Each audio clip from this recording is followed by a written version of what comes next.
اعوذ باللہ من الشیطان الرجیم بسم اللہ الرحمن الرحیم الہم ارجل یمشون بہا ام لہم اید یبطشون بہا ام لہم اعین یبصرون بہا ام لہم آذان یسمعون بہا قل ادعوا شرکاءکم ثم کیدون فلا تنظرون۔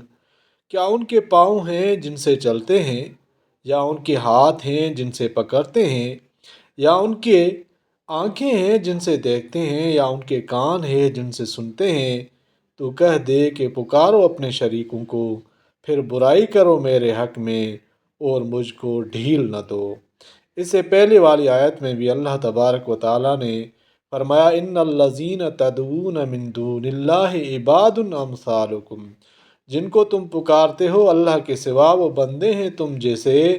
اور آگے اللہ تبارک و تعالیٰ نے یہ چیزیں بیان فرمائیں۔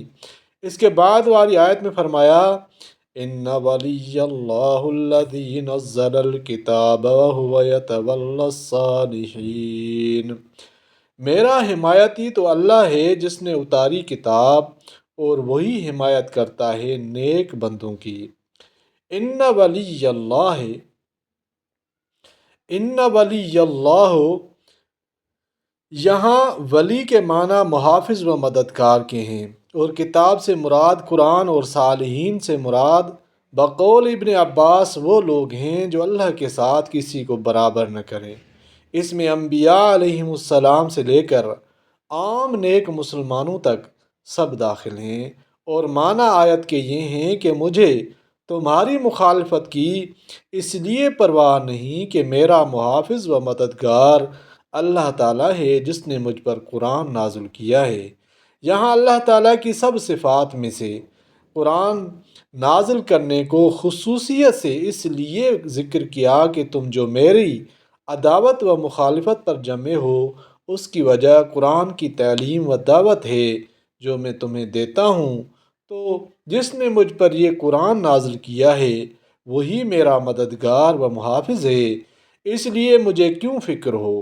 اس کے بعد آخری جملے میں عام ضابطہ بتلا دیا کہ انبیاء علیہم السلام کی تو بڑی شان ہے، عام صالح اور نیک مسلمانوں کا بھی اللہ متولی اور کفیل ہوتا ہے، ان کی مدد کرتا ہے، اس لیے ان کو کسی دشمن کی مخالفت اور دشمنی مضر نہیں ہوتی۔ اکثر اوقات تو دنیا ہی میں وہ ان پر غالب کر دیا جاتا ہے، اور اگر کسی وقت بتقاضائے حکمت غالب بھی نہ ہو تو بھی اس کے اصل مقصد میں کوئی خلل نہیں پڑتا، وہ ظاہر میں ناکام ہو کر بھی مقصد کے لحاظ سے کامیاب ہی ہوتا ہے، کیونکہ مومن صالح کا اصل مقصد ہر کام میں اللہ تعالیٰ کو راضی کرنا اور اس کی اطاعت کرنا ہے۔ اگر وہ دنیا میں کسی وجہ سے ناکام بھی ہو جائے تو رضائے الہی کا اصل مقصد پھر بھی اس کو حاصل ہوتا ہے اور وہ کامیاب ہی ہوتا ہے۔ واللہ اعلم۔